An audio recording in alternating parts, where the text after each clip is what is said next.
Es la misma persona la que te asesora que luego la que te termina presentando los modelos. Y yo creo que el error más común... Que la gente es como que hace el plan de negocio, pero mientras que duerme, mientras que come. No es que no estuvieran preparados, sino que estaban tan acongojados que no eran capaces de hacerlo. Les daba vergüenza hablar. ¿Qué definición darías tú a un empresario Que está con éxito. Muy buenas, hosteleros. Bienvenidos a otro nuevo podcast. Hoy tengo el placer de presentaros a Pedro Martos, un asesor y empresario que tenía muchas ganas que viniera y que estuviera aquí en el canal con nosotros. Él se dedica a toda la parte de asesoramiento fiscal y un montón de cosas más que hace que ahora nos va a contar un poquito. Así que nada, Pedro, muchas gracias por venir y bienvenida. Gracias a ti por invitarme y bueno, gracias a todos los que nos vean por estar escuchándonos y vernos y estar un ratito con nosotros. Hoy se van a llevar pequeñas pinceladas que esperemos que les valga para mucho en sus negocios y en su día a día. Vamos a intentarlo. Seguro que sí. Bueno, Pedro, para que la gente te conozca, ¿cómo te presentarías? ¿Quién es Pedro Martos? Para ponernos un poquito en contexto. Pues Pedro Martos, ponernos muy atrás para que no sepa la gente qué edad tengo, porque hay que ser un poco coqueto. Pues mira, llevo 30 años, más de 30 años en el mundo del asesoramiento y he pasado de asesorar a compañías, auditoría de cuentas, planificación financiera y bueno, optimización fiscal y de estructuras.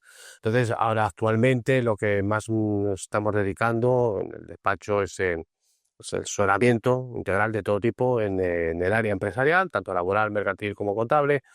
Y bueno, un poquito más especializado en el tema del inmobiliario. Pero bueno, tenemos diferentes, no nos podemos encasillar en un solo sector. Tocamos todos los sectores porque la demanda. Y porque principalmente, hay una cosa que hay que dejarlo muy claro al principio. La fiscalidad tiene las mismas fuentes para todos los sectores. Luego tendrá diferentes matices cada sector. Pero lo mollar de donde nace es del mismo punto todo. Me da igual que seas un constructor, que seas un hostelero, que seas un electricista. Lo mollar salta del mismo punto. Entonces, luego ya, dependiendo del sector, te dará unas características u otras. Pero Y para toda la gente que no sepa muy bien qué es la fiscalidad, porque hay muchos términos que suelen a veces confundirse o incluso hasta desconocerse en este sector que es tan de palabras poco cotidianas, ¿no? Que usamos poco en el día a día. ¿Qué sería para que la gente entienda la palabra fiscalidad, por ejemplo? ¿Qué engloba? a ver, fiscalidad, por usar un término que últimamente se está escuchando mucho, y en plan más coloquial, es para el socio oculto que tenemos. Lo que pasa es que el socio oculto que tenemos está, digamos, idealizado o como Hacienda, ¿vale? La agencia estatal española, ¿vale? ¿Por qué te digo que la fiscalidad es como un socio oculto? Porque lo que tenemos que tener claro es que estamos en un país que es necesario y obligado, pues nos obligan a pagar impuestos, ¿vale? Y con eso mantenemos lo que se haya que mantener, no vamos a entrar en ese detalle. Pero sí es cierto que cada hecho que se realiza, incluso venir a tu local y pagar lógicamente la factura, hay una carga de fiscalidad muy alta. Cuando emprendemos un negocio no podemos olvidarnos de la fiscalidad porque se nos puede venir abajo por una mala planificación. Cuando vamos a realizar una inversión no podemos olvidarnos de la fiscalidad. O sea, digamos que es tan importante la fiscalidad como el tener una iniciativa propia. Entonces, ¿qué es la fiscalidad? En resumen, los impuestos. Los impuestos. El otro término que se utiliza mucho es el tema jurídico. Cuando tocamos ya el tema jurídico, lo que estamos es tocando la parte legal o por asimilar un poco la toga del abogado. Tema jurídico ya entramos en diferentes cuestiones ya que tribunales han lanzado fallos, con doctrinas, recursos de casación y hay una anécdota y es que los abogados con los asesores fiscales no nos llevamos muy allá. Porque para nosotros 2 y 2 son 4 y los abogados te dicen, bueno, depende, puede ser 3 más 1, no puede ser, o puede ser o 4 y algo. Entonces, el tema jurídico lo que busca es un poco más el intríngulis, el motivo, el porqué, para poder defender al cliente o poder, en el caso contrario, la demanda. Nosotros, si son 2 y 2, son 4. O sea, para entenderlo, tendríamos como dos ramas, ¿no? La parte fiscal, Eso ¿no? es. Y la parte jurídica. Sí, lo que pasa es que en algunos momentos se dan la mano, porque en el caso concreto que tengamos una comprobación de la agencia tributaria o una inspección, como queramos llamarlo, nosotros discutimos con la agencia tributaria de que esto no es así, ellos dicen que sí, tal, y nos ponen la sanción o nos ponen, o tenemos un acta de conformidad. Tenemos que ya pasar a la parte jurídica para entrar en el contencioso administrativo y a partir de ahí ya ir en el proceso jurídico y que los tribunales, en buena lógica, nos den la razón o no la quiten. Pero ya salimos del cauce viciado de la agencia tributaria. Y digo viciado porque desde el TEAG hasta el recurso de reposición que se puede indicar, te lo va a examinar un técnico de Hacienda. Y un técnico que está encuadrado en unos parámetros que es lo que marca la Dirección General de Tributos y la agencia tributaria. O sea, a ver si yo lo he entendido bien y para que lo entienda también la audiencia. La parte fiscal sería más como el día a día de la presentación de las normativas, y la parte jurídica sería un poco más para cuando hay una duda de si se está cumpliendo o no. Sí, bueno, Iría por ahí, o si tenemos algún problema legal, ahí es donde entraría un poco la parte jurídica, que es la parte que nos defiende ante un juez, ¿no? ¿Podría ser algo así? sí, correcto. O que nosotros invocamos a ese señoría, a su señoría, Sí. para que nos dé la razón o Correcto. no la quite. Vale. Hay una cosa muy clara y es que la legislación, primero, se va modificando cada día e incluso ya a nosotros nos cuesta trabajo algunas veces entenderla. Entonces, tú puedes tener un criterio diferente al que te marca, al que dice Hacienda que es. Entonces, su señoría puede discernir si el criterio es más apropiado que el otro.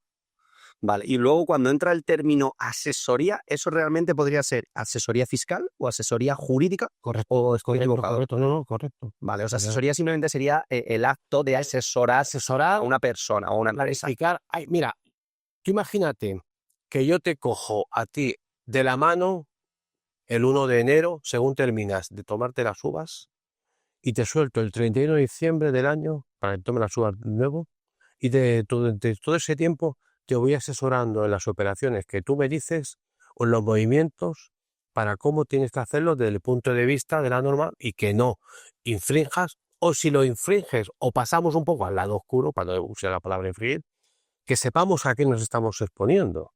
Porque no hay peor cosa que tener un riesgo sin que se conozca, como dice Warren Buffett.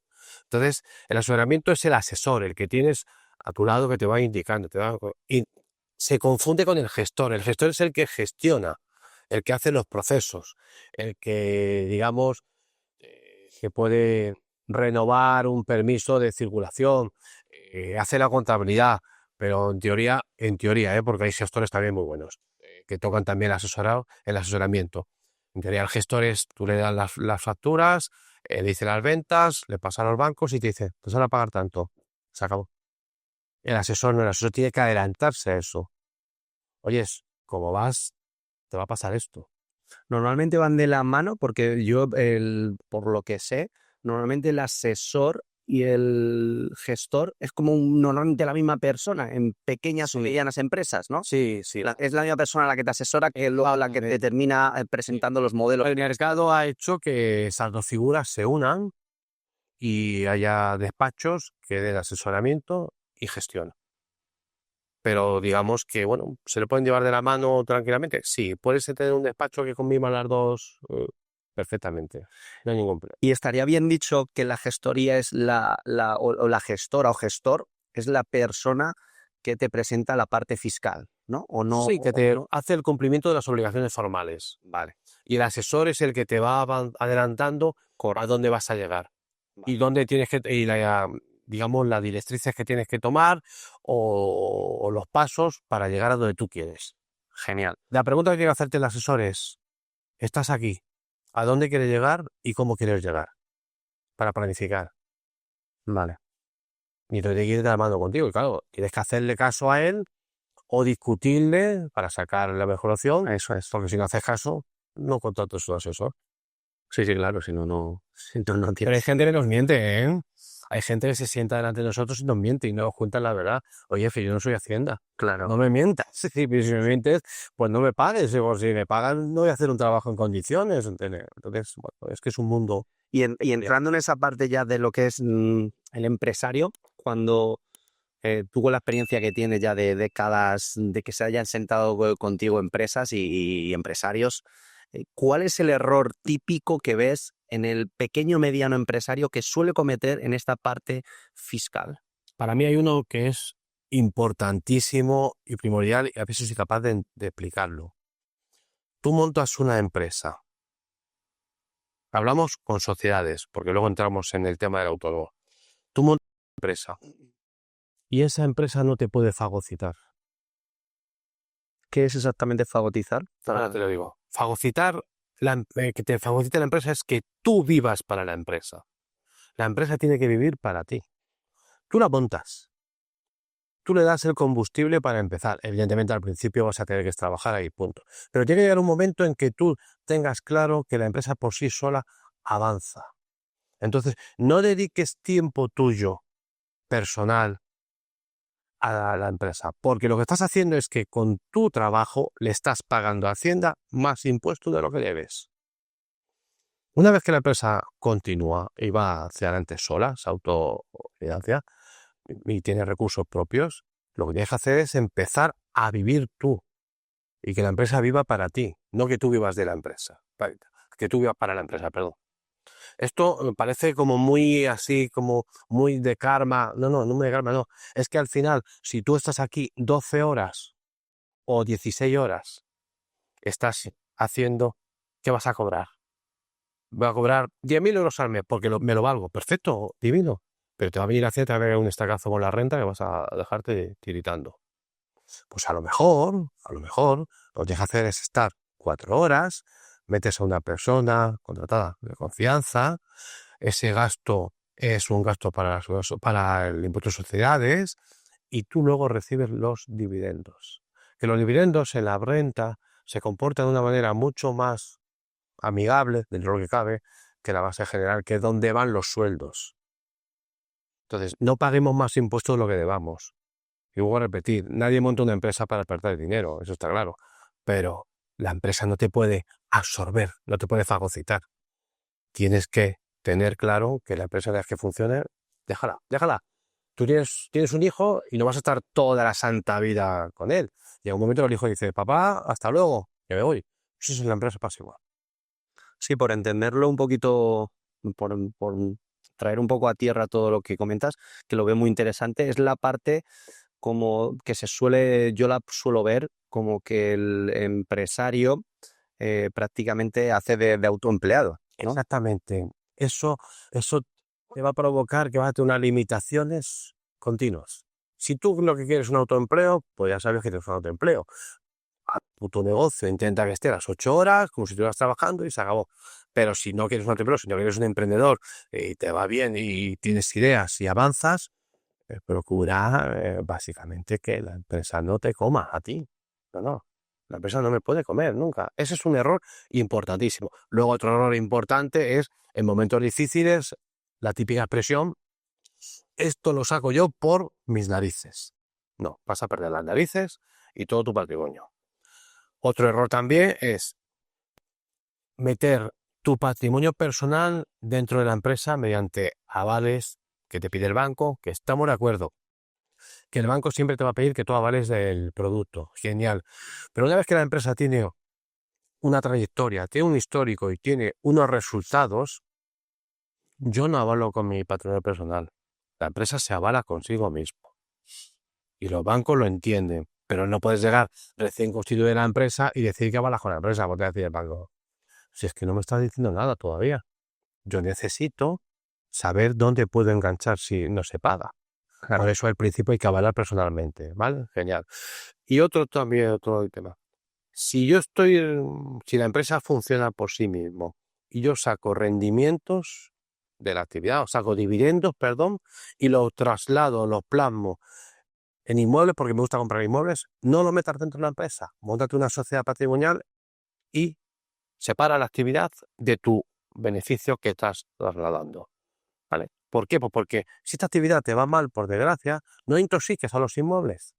Pero no digas me lo voy a sacar por mis narices. No, presenta concurso de acreedores y tu patrimonio ni lo tocan. Evidentemente, cuando eres autónomo, todas estas cosas se van porque el autónomo tiene responsabilidad ilimitada. Y claro, el autónomo, si por desgracia le va mal, responde con todo su patrimonio personal. Claro. Entonces, Y volviendo al punto que has empezado aquí en esta conversación, me ha parecido muy interesante.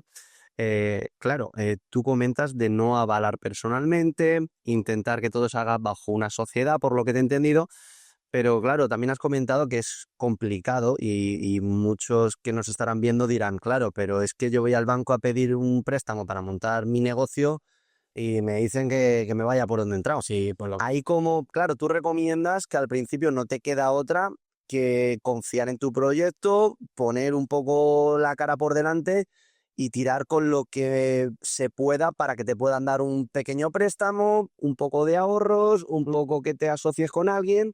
Entiendo que ¿cuál sería tu plan perfecto para recomendar a una persona que no tiene nada con prácticamente lo que avalar, como mucho con algo patrimonio propio?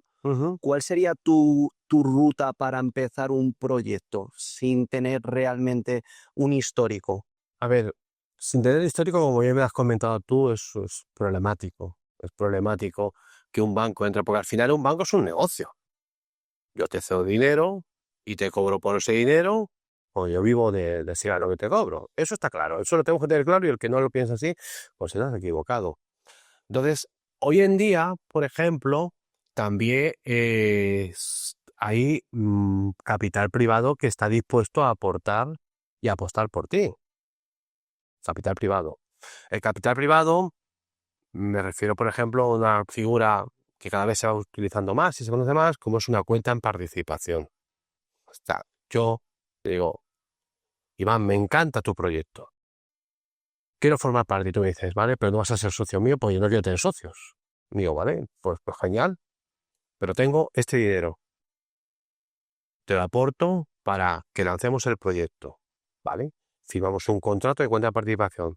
¿Tú qué rentabilidad me vas a dar? Pues tú me dices, Pedro, con lo que tú me aportas, yo te puedo dar una rentabilidad del 20%. Yo digo, con este dinero que tengo voy a meterlo al banco, me va a dar un 3, un 2%, nada más. Pues no, me gusta el proyecto que tiene Iván y le doy. Entonces firmamos un contrato del 20% de rentabilidad. Yo, sin ser socio tuyo, asumo el beneficio y la pérdida que pueda provocar el proyecto. Sin ser socio. Y sé que puedo llegar incluso a perder el capital. Pero por hacer un paréntesis y que quede claro, ese que es como un contrato privado. Es un contrato privado que se puede elevar a público si quieres o no. Lo que sí es aconsejable es que se registre mediante el modelo 600 a cuota cero, ¿vale? Porque solamente hay que pagar el 1% cuando se liquida, cuando se paga la rentabilidad, ¿vale? A cuota cero y se le da forma jurídica total. Cuando me refiero a forma jurídica me refiero, se da fuerza. Porque un papel que tú y yo firmemos y solo lo conozcamos tú y yo, solo lo conocemos tú y yo. Sin embargo, si está registrado, ya tiene solidez y validez para que en un futuro hace falta sacarlo por incumplimiento de alguna de las partes, ¿vale? Entonces, el capital privado con cuenta de participación. Evidentemente, como asumo más el riesgo de que puede pasar que tengamos que pérdida, pues yo te voy a pedir más porcentaje que me da el banco y tú me dices el 20%, pues divididamente. Le dejamos una limitación de tiempo y al pago del tiempo decimos, tenemos este beneficio, te voy el 20%, hasta luego Lucas, hemos terminado y tú avanzas. O le puedes seguir teniendo de cuenta de participación contigo, sin problema. ¿Y cómo puedes llegar a esas personas o esas empresas? A ver, hay plataformas como las de crowdfunding, crowdlending o plataformas en comunidades que entras en internet o entras incluso en gente que está hablando, como estamos hablando ahora tú y yo en estos temas, que se lo promocionan comunidades y que aportan dinero. Te pueden aportar uno 1.000 euros, el otro te aporta lo que sea, lo que pueda cada uno, y lo único que tienes que canalizarlo ese tema. Eso es capital privado y no aparece en la CIRBE. Claro, eso también es un punto posible. Claro, porque una vez que tú lances el proyecto y tú vayas a un banco ya con el proyecto lanzado y con histórico, que te venga uno a decir, oye, me deja hablar personalmente, que te vale personalmente, hasta luego, me voy a otro sitio. Que no, que yo te firmo como administrador que soy de la compañía, pero no que me pidas que yo avale con el piso mío, que no. Que aquí la compañía tiene un histórico y la compañía va a ir a cómo va y hemos aportado tanto de capital. No me cuentes. Entonces, por resumir un poco la primera pregunta que te comentaba, al final la hoja de ruta que tú darías para ese empresario que está empezando y todavía no tiene muy claro, sobre todo la parte de capital, cómo hacerse con ella. Capital privado. Hemos puesto el capital privado, pondrías también una parte de ahorro, oye, algo de aporte tendrás que hacer, ¿no? Para que la gente también confíe en que tú estás pudiéndote jugar tu propio capital. Efectivamente. Y luego, bancos, ¿recomendarías, aunque tengas que poner el aval? Porque muchas veces es como a la parte más capitalista que acudimos, que es, oye, pues vamos a un banco, nos piden aval, pues lo ponemos porque no nos queda otra. Cuanto pueda, sigo trabajando con el banco, pero quito mi garantía personal. O sea, empezar, pero rápidamente en cuanto se pueda o cuanto tengamos otros avales más beneficiosos, como puede ser que la propia empresa ya, por su histórico te avale, rápidamente intentar hacer un cambio. Correcto. O intentar quitarnos cuanto antes ese préstamo. Sí, siempre es como cuando vas al banco a pedir un crédito para comprar una casa. Te dice el banco, ¿cuánto vas a aportar tú? No, yo no aporto nada, te dice el banco. Entonces, ¿qué dices? Que te la compre yo y vives tú. No, aquí entramos todos en el juego. Tú montas un negocio y ese negocio aporta algo, por lo menos. Que yo vea que tú confías en el negocio, porque si no, parece que no confías en el negocio. Claro. Entonces, eso es. Y os voy a hacer una cosa. Hay muchas más empresas de lo que se piensa la gente que no están avalando a título personal sus administradores ni sus socios. Lo que pasa es que lo más cómodo para el banco siempre es, y sobre todo para los directores de la oficina, es pedir un aval personal. Porque claro, Sí. Pero lleva ya la garantía de la empresa más la garantía del administrador. ¿qué resulta? Que si voy a concurso de acreedores, entonces el banco dice, pues a mí me da igual que vayas a concurso de acreedores. ¿Por qué? Pues porque como tengo la garantía personal, que no me paga la empresa, me doy la vuelta y te toco por la espalda y digo, oye, Iván, que resulta que avalaste personalmente, me tienes que pagar. Claro. Dicho, hay que sacarlo del cauce lo antes posible. Pero sí es cierto, y hay que reconocerlo, y no es ninguna, el que diga lo contrario se equivoca, que al principio el banco te va a decir... Sí, es normal, al final, como dices, es una empresa y ellos también tienen su garantía. Efectivamente, por ahí va. Totalmente. Y para que podamos tener un buen consejo, con qué truco te quedarías tú un poco? ¿Qué asesoramiento nos podrías dar para empezar que no cometamos errores que tú veas que se suelen cometer? ¿Qué recomendación nos podrías dar para el comienzo de empresas que estamos montando? Mira, Que hay una cosa que teníamos que haberlo hecho nosotros todos los que nos están viendo y todos los que estamos aquí ahora mismo, tendríamos que hacer cada vez que vamos a abrir o tener una empresa. Cuando me refiero a empresa, no solamente me refiero a sociedades, sino que vamos a hacer algo novedoso, algo nuevo que no conocemos. Y es muy simple, me cojo una cuartilla, un DIN A4, cuando he dicho cuartilla se me ve la edad que tengo, un DIN A4, lo divido en 4 partes y me pongo mis debilidades, mis fortalezas, mis amenazas y mis oportunidades. lo que viene siendo un análisis DAFO. Exactamente. Entonces lo que no puedo hacer es hacerme trampas conmigo mismo, porque entonces tendría que hacerme trampa solitario. Entonces lo primero que veo es dónde están mis puntos débiles. Tengo que atacarlos. Y además ver qué estrategia, si es defensiva, agresiva o moderada. Lo segundo es planificar, y ahí ya sí que tienes que meterte con un profesional. Planificar cómo vas a empezar el tema, cómo vas a empezar el negocio, cómo vas a llevarte luego a cabo y hasta dónde quieres llegar. Porque hay ciertos negocios, por ejemplo, del sector inmobiliario, me preguntan, la pregunta del millón yo la pondría al millón del millón. ¿Cuándo monto una empresa? Si me Una SL, ¿no? ¿Te refieres a una SL? Sí, ¿no? ¿cuándo monto una SL? Sí, pues es la más barato. ¿Cuándo monto una SL? Si voy a dedicar el tema inmobiliario, yo te digo, ¿cuántos inmuebles piensas comprar? Ah, no, yo 1 o 2. Pues quédate como estás. Quédate como estás. Si tienes intención de crear un patrimonio considerable con inmuebles, porque o partes de un dinero que tengas o por herencia o algo así, plantéate, por otras circunstancias también, montar una empresa. Entonces si empiezo comprando un piso, ¿ya tengo que montar una sociedad? No. En este caso concreto, no. Pero si empiezas comprando muy rápidamente, sí. Pero si lo vas a comprar, no. Otro negocio, por ejemplo. Soy un electricista que empiezo con el trabajo. ¿Me monto ya directamente una empresa? Pues si vas a empezar, no. Porque los gastos de mantenimiento y las obligaciones que vas a tener te van a sentir que estás fracasando. Y no es cierto. Sino lo que estás haciendo es que estás haciendo primero un vehículo demasiado grande para lo que estás haciendo. Entonces, eso es lo que se llama planificación. Y luego la planificación también con el profesional, planificación financiera, lo que hemos hablado hace un momento. ¿Qué capital necesito? ¿Cómo lo voy a buscar? Si voy a tener deuda buena o deuda mala. ¿Deuda buena cuál es? Aquella que si tengo que salir corriendo, como dice Robert De Niro en la película Hit, no tardo más de 3 segundos en salir corriendo y que por si me persigue la policía. Dicho de otra manera, aquella que si puedo vender todo lo que he comprado con la deuda, me limpio la deuda y me voy a otra cosa. Eso es deuda buena. Deuda mala, ¿cuál es?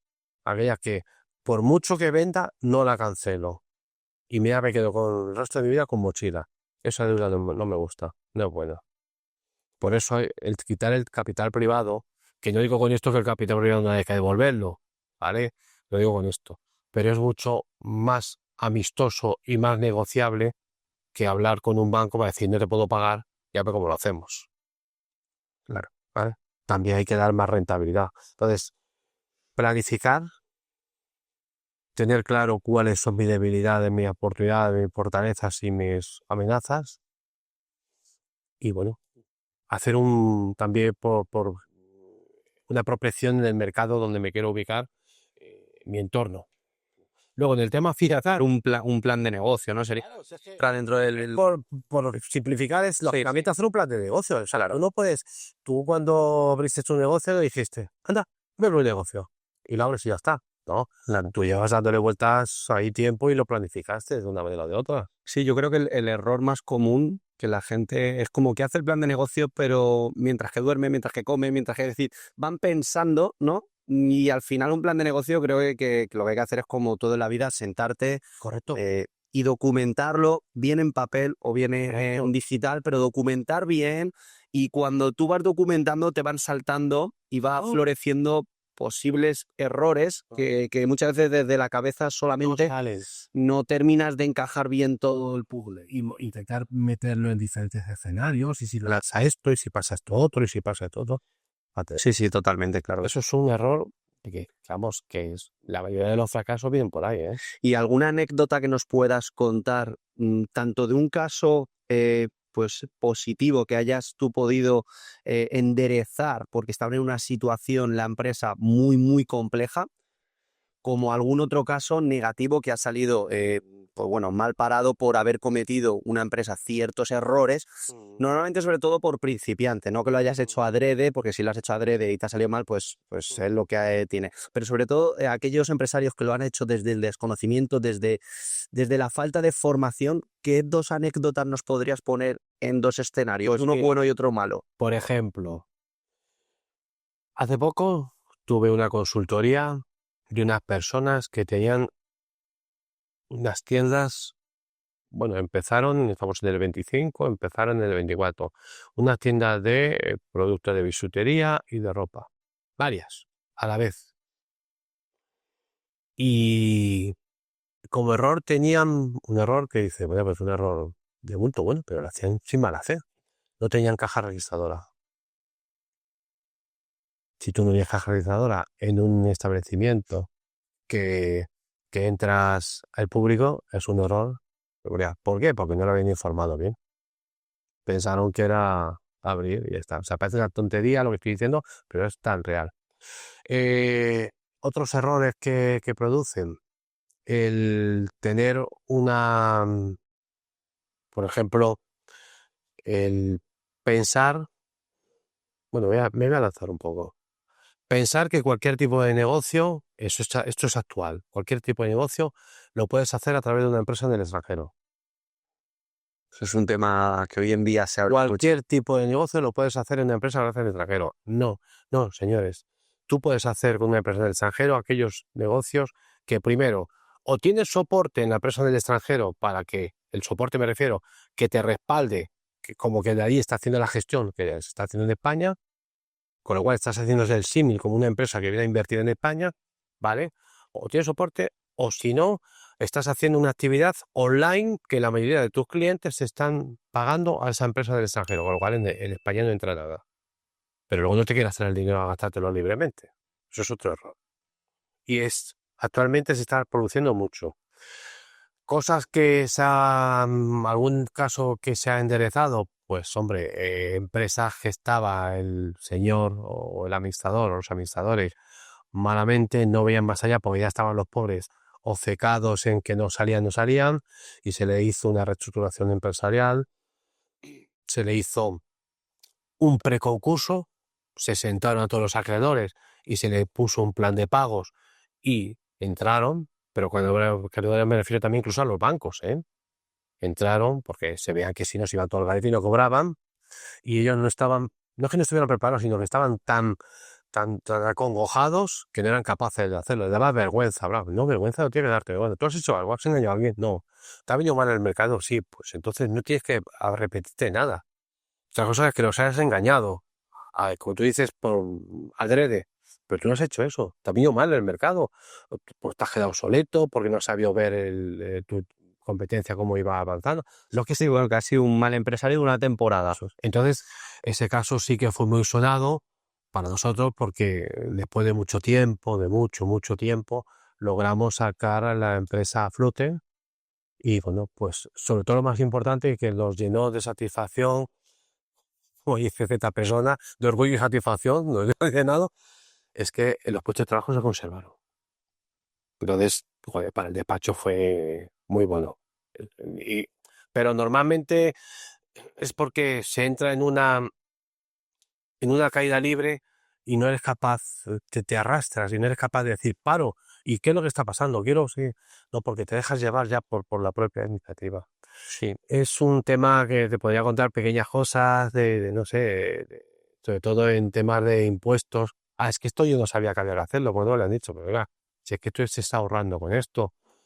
Planificación al final del impuesto de sociedades, aplícate esa bonificación y te das razón. Pues tú me lo has dicho, pues esto se puede hacer. Sí, hay mucho desconocimiento, ¿no? en este sector. Sí, yo te podría decir, si tú aumentas la plantilla en una unidad, puedes amortizar libremente hasta 120.000 euros de los activos fijos que compres en el año. Y, oye, ¿entonces no pago el impuesto? No, lo estás difiriendo durante el tiempo que tengas que amortizar el activo que compres. Tú imagina que compres un local nuevo y aumentas plantilla y el local te cuesta 200.000 euros. Tú sabes que en un local va al 3%.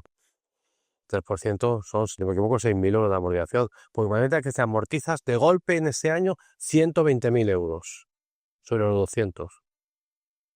Te estás creando un crédito fiscal a futuro bastante considerable. Claro.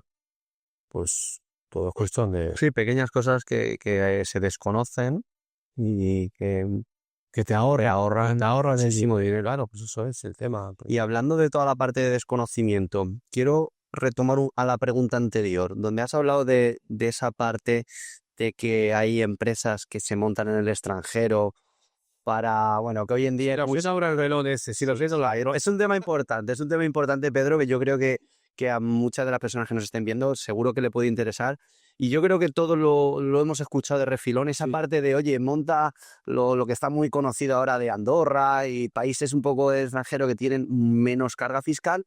Pero claro, ahí entra mucho la duda de, oye, ¿es legal? ¿No es legal? Sí. ¿Para qué empresas es recomendable o se le puede dar el caso de que puedan hacer su actividad en una empresa extranjera? Cuéntanos un poquito ahí qué empresas son recomendables o en tu caso, ¿cuál es tu experiencia? Partimos de la base que los inspectores y los legisladores son como nosotros, están en la calle, ¿vale? No están en otro sitio aislado, están en la calle, con lo cual todo esto lo conocen. Vamos a ver. Yo me puedo ir a Andorra y montar una empresa para gestionar aquí en España algún tema. Sí, lo puedo hacer tranquilamente, sin ningún problema. Pero ¿qué ocurre? Que si yo tengo una empresa en Andorra, por ejemplo, digo Andorra por decir un país, da igual, en Andorra, que está muy últimamente en boga. Y yo estoy aquí realizando una actividad, como puede ser pues una hostelería, como puede ser compra-venta de inmuebles. Sí, porque perdona que te corte, hay mucha diferencia de si son negocios digitales a Ahí voy, negocios es que físicos, ahí ¿no? voy, exactamente. Si ha habido un negocio físico, lo que tengo claro es que de lo que yo gane aquí, por estar fuera de la Unión Europea, el 24% me lo voy a dejar como no residente. Y voy a tributar en el país donde tenga, y si hay convenio de imposición, me lo podré o no deducir. Un 24%. Bien. Ahora, si es un negocio digital, pues yo lo puedo hacer donde quiera. ¿Que mis clientes son españoles? Como si son canadienses. Yo estoy en Andorra y tributo en Andorra. Porque no tengo un lugar físico donde tengo que realizarlo. Pero si es un lugar donde tengo que tener un negocio, lugar físico, cuidado con ese tema. Entonces, se habla mucho. Monta una LLC o monta una empresa en Estonia, la LLC de Estados Unidos, Sí. para facturar a empresas en España. ¿Vale? Lo que me está llegando mucho. No, yo he montado una LLC en Estados Unidos y lo que hace es que me da servicio de posicionamiento, mantenimiento de redes, mantenimiento de la página web y demás. ¿Vale? Y en la LLC estás tú. Hombre, ya claro, estoy yo solo. Igual. Digo, primero, el inspector de Hacienda con las LLCs en concreto, como no lo puede controlar, porque está bajo jurisdicción americana, te va a poner en desconfianza esa factura. Primer punto. Segundo, te va a pedir contratos que firmes, que hagas con esa LLC, tu SL. No puedes aparecer tú como que hace la LLC y estás en la SL también. Segundo, que justifiques que te ha hecho ese servicio. Tercero, comunicaciones, WhatsApp, mail, lo que quieras, medios de pago, lo que tú quieras. Y aún así te va a mirar si está dentro del valor de mercado. Y si no le convences, tiene la potestad suficiente para decir, no me creo la factura, te la quito. En Estonia, Unión Europea. Unión Europea. ¿Tú puedes hacer servicio online? Sí, perfectamente, puedes hacer servicio online. ¿Tengo estructura allí detrás? No, yo estoy en Alicante, tranquilamente en mi casa, haciendo los servicios online, pero factura también una empresa en Estonia. Lo tienes fácil para que te cacen. Porque además luego el dinero que tienes en Estonia te lo quieres traer aquí a España, ¿verdad? Sí. ¿Y cómo te lo traes? No por el banco.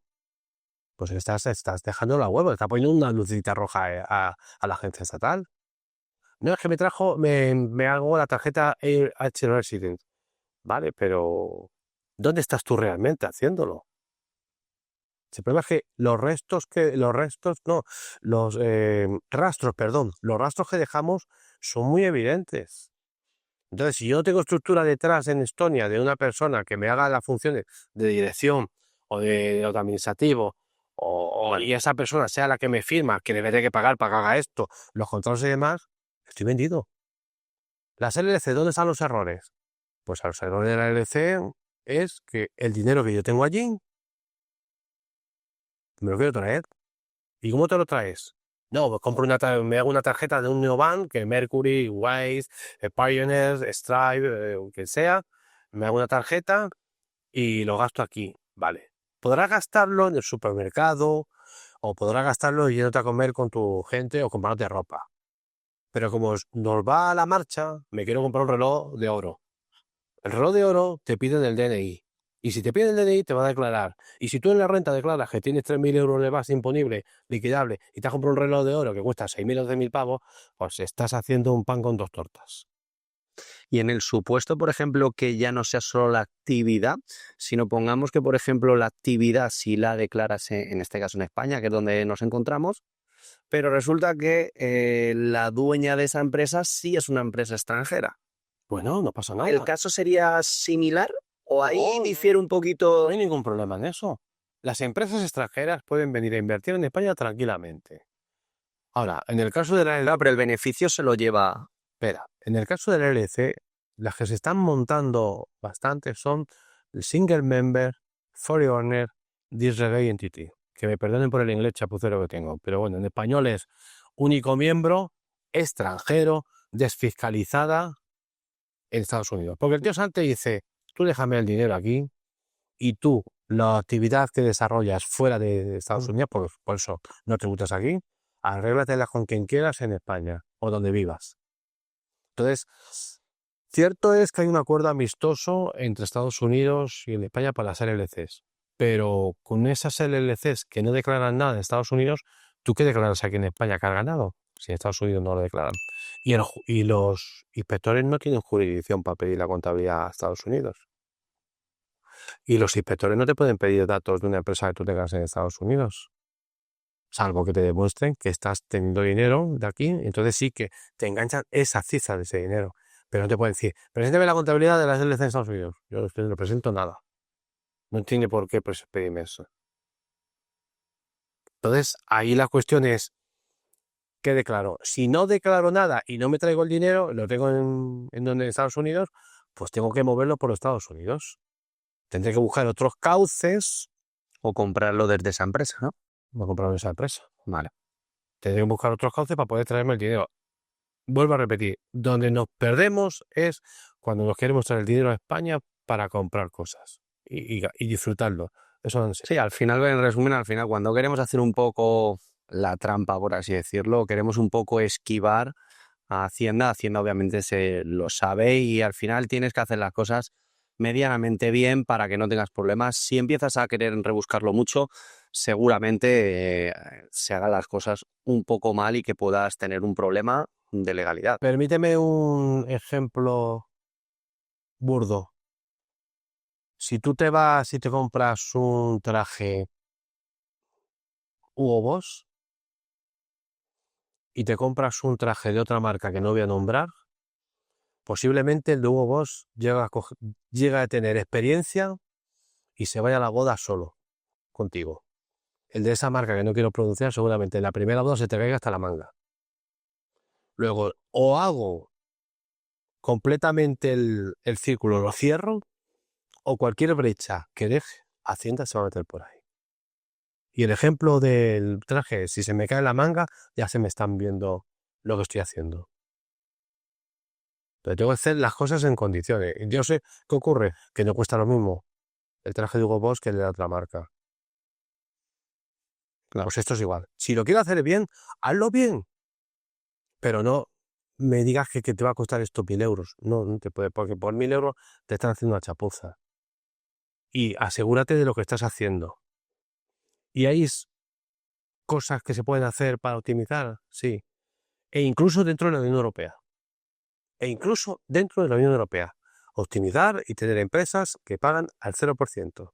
Dentro de la Unión Europea. Sí. Y es un país que es muy nombrado. Pero que bueno. Y por hacerte una pregunta más genérica, estamos ya terminando, ¿qué definición darías tú a un empresario que está con éxito? Más que definición sería la pregunta, ¿qué ves tú en esos empresarios que crecen, que están teniendo éxito, que van por buen camino? ¿Cuál es el prototipo de persona que podrías definir ese tipo de empresario que crece en todos los ámbitos, tanto personal como laboral, y que ves que su paso de los años está siempre mejor, en una posición mejor? Ni que hacer un spoiler, ¿eh? Vale. Evidentemente que está rodeado de buenos asesores. Sí, Evidentemente. Para mí, primordialmente, independientemente de que es un buen emprendedor, tiene el miedo controlado, porque tienen miedo, igual que todos tenemos miedo, tiene miedo controlado, no le domina el miedo, digamos que convive con ello, planifica y se adelanta. Planifica y se adelanta. Tiene una idea y no se deja llevar por el impulso y por el corazón, sino que lo planifica y lo lleva a cabo. Ese sería el punto que ves en común a todas las personas que tú has conocido. La mayoría, bueno, todos los he conocido empresarios de éxito han empezado, como todos, de cero, avalando personalmente y bueno, pues han ido poquito a poco. Mira, ayer tuve unas personas que están en las islas y tienen un negocio bastante bueno y empezaron la mujer, él y el hijo, pues trabajando de sol a sol. y estuvieron ahora conmigo hablando en el despacho para planificar. Entonces se le va a buscar una manera para que ya no les tenga tanta carga fiscal y que se aprovechen de las opciones que tienen las Islas Canarias. Entonces, este empresario ha llegado al punto que ha dicho, hasta aquí hemos llegado de sufrir por la empresa, ahora la empresa va a sufrir por mí. Lo que decía al principio. O sea, Sí. entonces, planifica.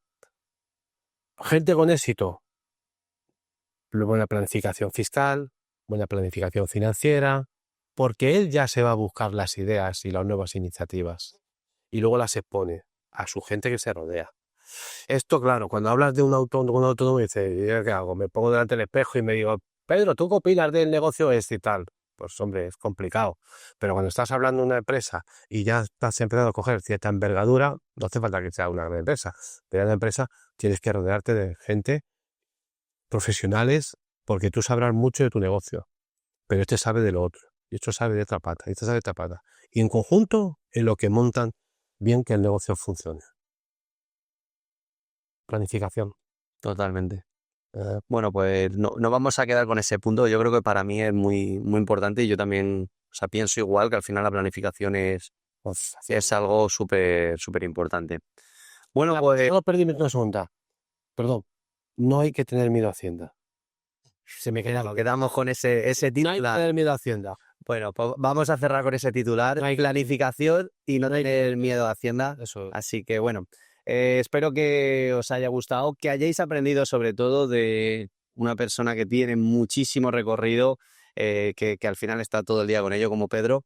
Así que nada, un placer. Muchísimas gracias por venir, por contarnos todas estas cosas que nos has contado, que espero que hayamos podido coger todo el mundo papel y boli y que son muy importantes y que muchas veces nos centramos solo en el negocio y esta parte fiscal que parece que es más complicada y lo es, nos olvidamos, ¿no? Entonces, El placer ha sido mío, gracias por invitarme y yo me gustaría, nada más que si he dado 2 o 3 tips que os sirva para aportaros y verlo de otra manera, pues yo encantadísimo y cada vez que queráis, aquí estoy para aportar o hablar con vosotros de las dudas que tengáis, sin ningún te problema. invitaremos más adelante, seguro. Así que Yo encantado. si alguien quiere contactar con él o quiere más información de Pedro, dejaremos aquí en la descripción del podcast tus redes, tus contactos, todo lo que quieras poner.